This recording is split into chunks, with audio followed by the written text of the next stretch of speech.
हम प्राचीन मंदिर माँ के स्वस्थ होने हेतु यज्ञ करने गए थे। माँ के लिए चरणामृत लेकर आए। पिलाना चाहें तो अवश्य पिला सकते हैं सम्राट। ऐसे भी राजमाता की दशा शारीरिक से अधिक मानसिक है।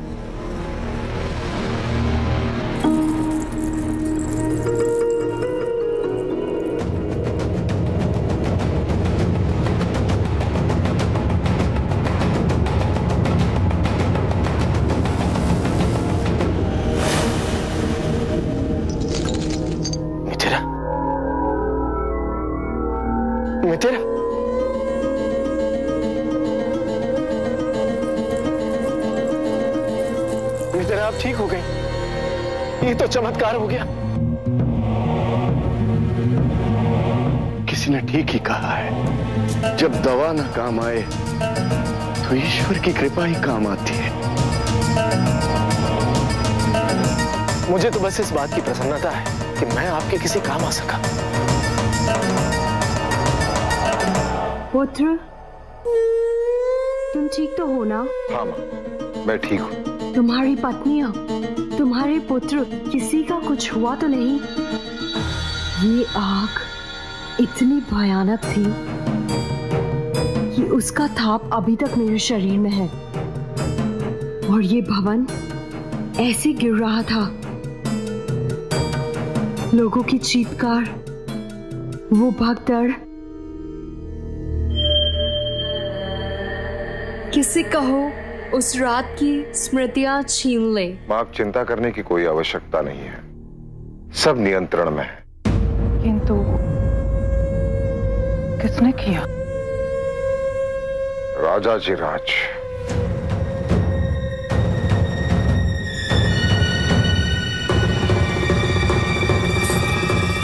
राजा जी राज?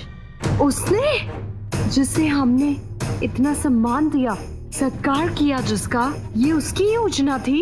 हमें क्षमा कर दो पुत्र, जो हुआ हमारा भी उतना ही दोष है। हमें उसका प्रस्ताव स्वीकार नहीं करना चाहिए था, वो भी इतनी शीघ्रता से। कहाँ है वो राजद्रोही? उसे अपने हाथों से मृत्यु देना चाहते हैं। मित्र, शांत हो जाइए। छोड़ दो जस्टिन। जिसने हमारे परिवार को मारने की योजना बनाई, उसे जीवित रहने का कोई अधिकार नहीं है। अब बैठिए माँ, राजा जी राज को दंड अवश्य मिलेगा, किंतु उससे पूर्व कल सभा में मुझे उससे उसके सहभागियों की नाम पूछने हैं।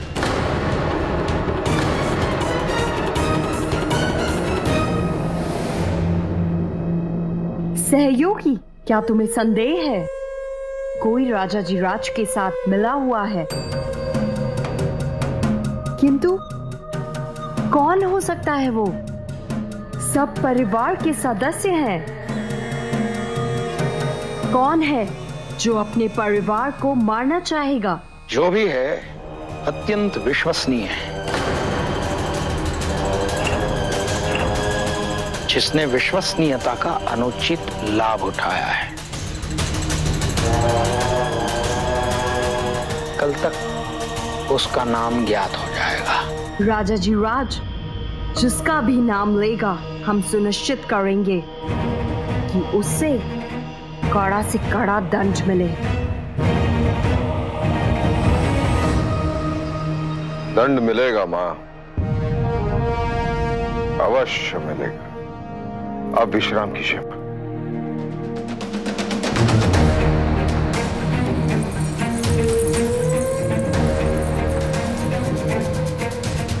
राजा जी राज के पकड़े जाने पर भी देवी हेलेना इतनी निर्भीक कैसे? आपके पिता को बंदी बना लिया गया है, अर्थात आपको जो मृत्युदंड दिया गया था, उसका संकट टल गया है।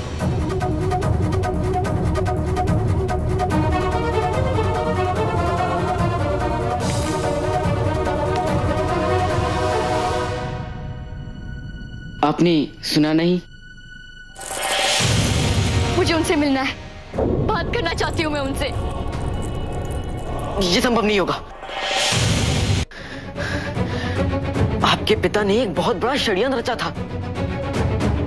उसके संबंध में उनसे पूछताछ की जाएगी, उनके सहयोगियों के बारे में। और ये संभव है कि सहयोगी पकड़े जाने के वैसे उनके प्राण लेने का प्रयास भी कर सकते हैं। ऐसे में उनकी सुरक्षा की दृष्टि से उनको किसी से भी मिलने की अनुमति नहीं है। किंतु मैं तो उनकी पुत्री हूँ, फिर मुझसे क्या भय? इससे पहले कि उन्हें मृत्यु दे दी जाए, मैं एक बार उनसे पूछना चाहती हूँ कि क्या उन्होंने ये सब करने से पहले एक बार भी मेरे बारे में नहीं सोचा कि उनके जाने के बाद मेरा क्या होगा? सब कुछ खो दिया मैंने अशोक, सब कुछ, और वो भी उसके लिए जिसमें मेरा कोई दोष ही नहीं है। ये तो अन्याय है। अब मैं जीवन भर इस कलंक को अपने से मुक्त नहीं कर पाऊंगी कि मेरे पिता एक राजद्रोही थे, और यदि समाज ने मुक्त भी कर दिया तो भी मैं स्वयं को इस आत्मग्लानि से मुक्त नहीं कर पाऊंगी। समय पूरा हुआ, चलो।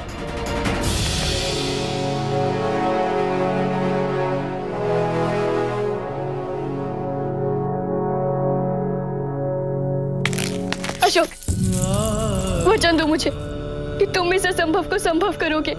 वचन दो कि तुम एक बार मेरे पिता से मुझे मिलवाओगे। अशोक, वचन दो मुझे। वचन दो अशोक, मुझे वचन दो।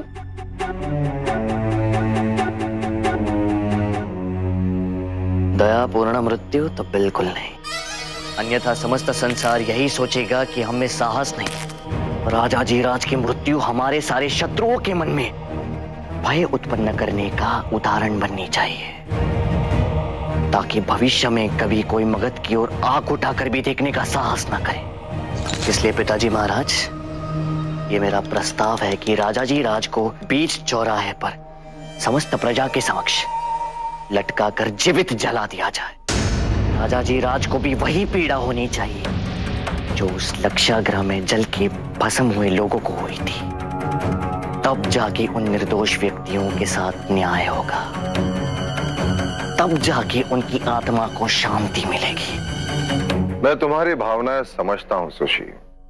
मैं जानता हूं कि तुम्हारे अंदर क्रोध भरा है, किंतु क्रोध और क्रूरता में हमें अंतर रखना चाहिए। किंतु दंड अपराध के अनुपात में होना चाहिए, अमानवीय नहीं।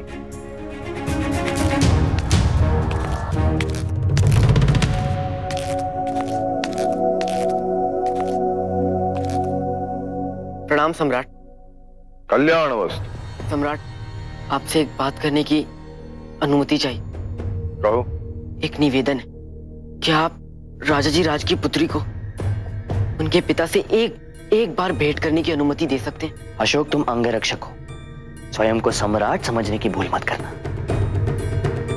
तुम्हें ज्ञात है ना कि पिताजी महाराज ने यह आदेश दिया था कि राजाजी राज को किसी से न मिलना दिया जाए।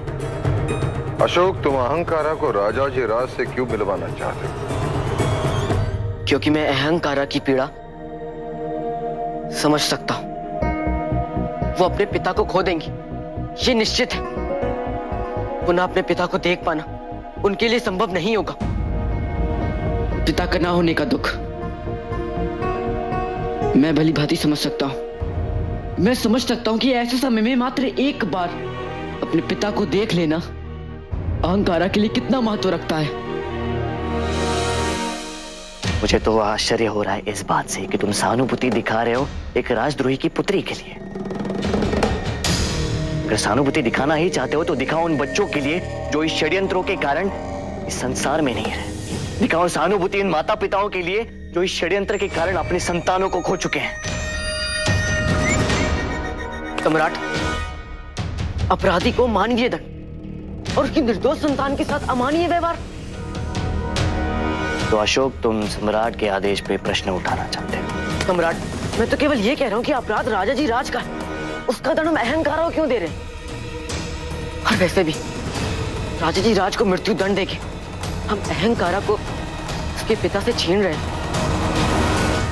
नहीं पिताजी, मैं सहमत नहीं हूं। क्षमा कीजिए, किंतु मुझे ऐसा लगता है कि ये निर्णय स्वीकार करना उन सभी स्मृतियों का अपमान करना होगा जिन्होंने राजाजी राज के कारण अपने प्राण त्याग दिए, और ना ही हमें अहंकारा की निर्दोषता पर पूरा विश्वास है। पता नहीं, शायद वो भी इस षड्यंत्र का एक अंग हो। हम उसे ये सुविधा क्यों प्रदान करें? या कदाचित ये भी हो सकता है कि मिलने के पश्चात पिता और पुत्री एक नए षड्यंत्र की योजना बना लें। अशोक, इस स्थिति की संवेदनशीलता को देखते हुए मैं तुम्हारा यह निवेदन स्वीकार नहीं कर सकता। मगध की सुरक्षा को ध्यान में रखते हुए मैंने यह निर्णय लिया है कि राजाधिराज से किसी को भी भेंट करने नहीं दी जाएगी।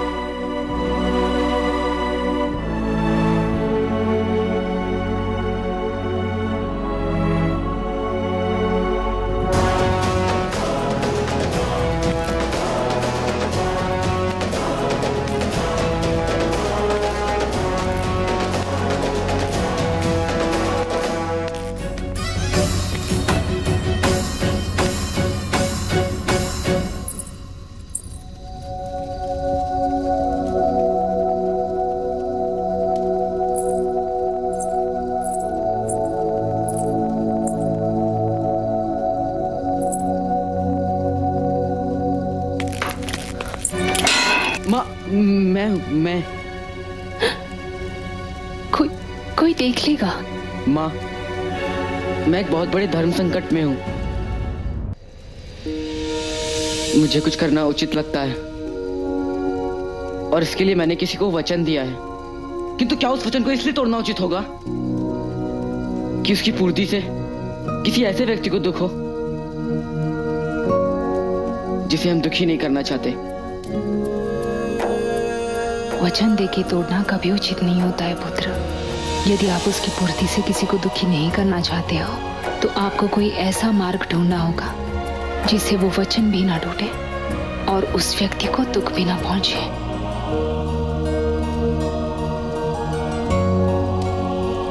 माँ, मुझे उपाय मिल गया है।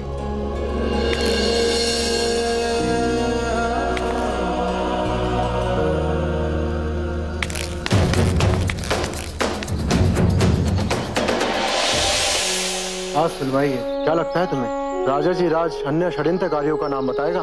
बताएगा। जो कायर अपनी मृत्यु के भय से अपनी पुत्री को छोड़ के चला गया हो, दंड से बचने की कठोरता से बताएगा। समस्त मगध ये जानने के लिए व्याकुल है वो कौन था जिसके समर्थन से राजाधिराज ने इतना बड़ा षड्यंत्र रचा।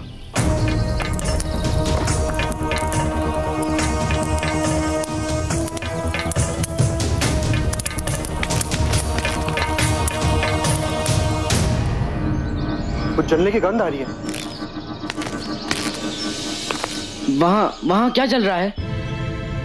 पता नहीं। अरे तो पता करिए ना, कहीं पुनः आक्रमण तो नहीं। आप तो जानते हैं ना, शत्रु सब कुछ भस्म करना चाहते हैं। दोष आप पर ही आएगा कि आपको सब कुछ ज्ञात होने के पश्चात आपने कुछ नहीं किया। जाके देखिए। जाइए जाइए।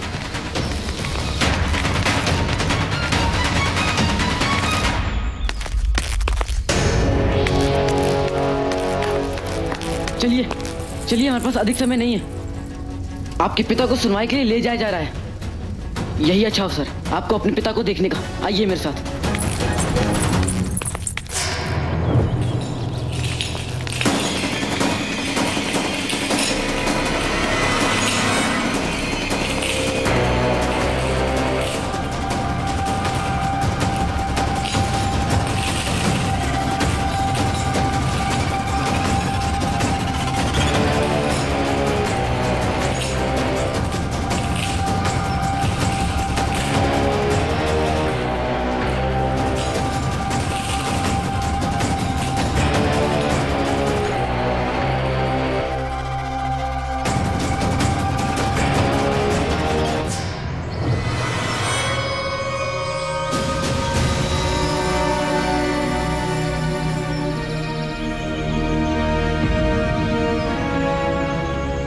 रुक क्यों गए? क्या देख रहे हो?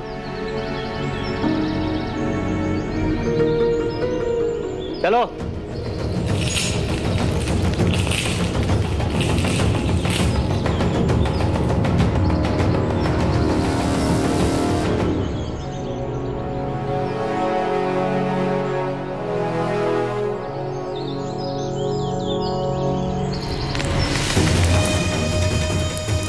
ये नारियल किसने जलाया होगा? और क्यों जलाया होगा?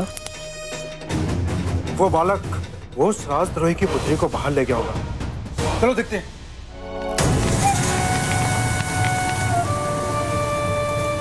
क्या हुआ? सब कुछ ठीक तो है ना? धुआं आ रहा था कहीं से। क्या हुआ? सांप सूंघ गया क्या? आग लगी थी ना कहीं? हमने बुझा दी। बहुत अच्छे। ऐसे ही मगध की सेवा किया करो। कभी भी संदेह हो तो कार्यवाही तुरंत होनी चाहिए। जाओ, तुम दोनों को इस बार क्षमा किया, सम्राट से कुछ नहीं कहूंगा, लेकिन दोबारा ऐसा किया तो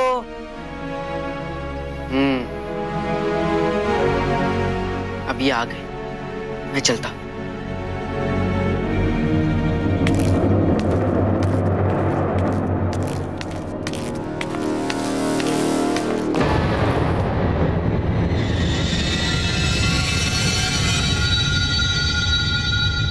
जिनके मृत्यु का वाहक बनना चाहते थे, उन्हीं के समक्ष अपराधी के रूप में खड़े हो राजा जी राज। और यही ईश्वर का न्याय है।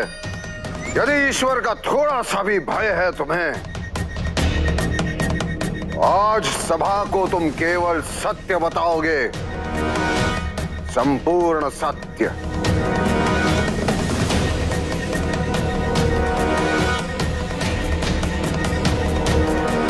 यही सुनिश्चित करेगा कि तुम्हारी मृत्यु कष्टपूर्ण ना हो, अन्यथा मैं तुम्हें जीवित रखूंगा।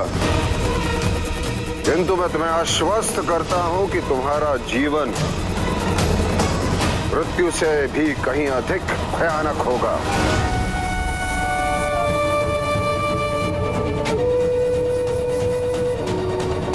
राजा जी आज ये स्पष्ट है कि इस षड्यंत्र में तुम अकेले नहीं थे। ऐसा राजद्रोह बिना आंतरिक समर्थन के कभी नहीं हो सकता।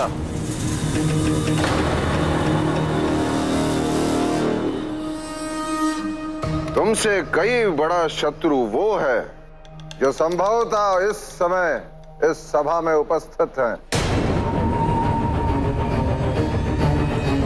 राजा जी राज, उसका नाम बताओ। मेरे प्रश्न का उत्तर दो राजद्रोही। बताओ वो कौन कायर है जिसने षड्यंत्र तो तुम्हारे साथ रच लिया और वो सफलता में भी सम्मिलित हो जाता, किंतु असफलता में उसने तुम्हारा साथ छोड़ दिया।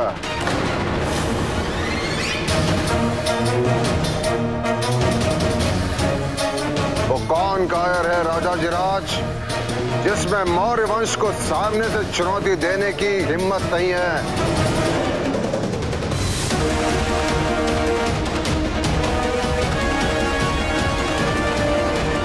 मूर्ख हो तुम यदि सोचते हो कि आत्मसमर्पण कर दोगे और वो अहंकारा को छोड़ देंगे। राज परिवार पर आक्रमण किया है तुमने, मगध के राज परिवार पर। जब अपराध व्यक्तिगत होता है राजा जी राज, तो उसका दंड भी व्यक्तिगत होता है। शत्रु के पूरे परिवार, उसके वंश को मिटा दिया जाता है ताकि भविष्य में प्रतिशोध का कोई भय न रहे। और ये प्रथा है, इसलिए मेरी बात ध्यान से सुनो।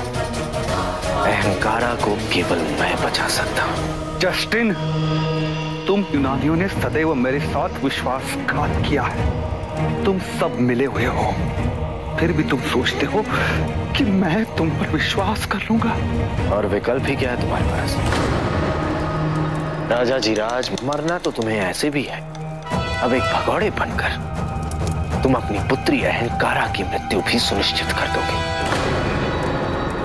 मैं तुम्हें एक ऐसा रास्ता दिखा रहा हूं जिससे तुम एक अच्छे पिता बन सको, अहंकारा की रक्षा कर सको।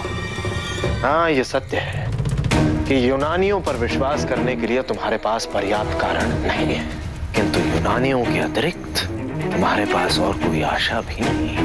यदि अहंकारा जीवित बच भी गई तो पाटलिपुत्र में वो कैसा जीवन व्यतीत करेगी, ये मैं भली भांति जानता हूं। मेरी प्रिय पुत्री दासियों से भी अधिक तुच्छ जीवन व्यतीत करेगी। तो क्या चाहते हो तुम? मैं चाहता हूं कि मेरी पुत्री को मगध से दूर एक सुरक्षित स्थान पे लिया जाए। मैं निश्चिंत होना चाहता हूं, तभी मैं सम्राट के समक्ष अपना मुंह खोलूंगा।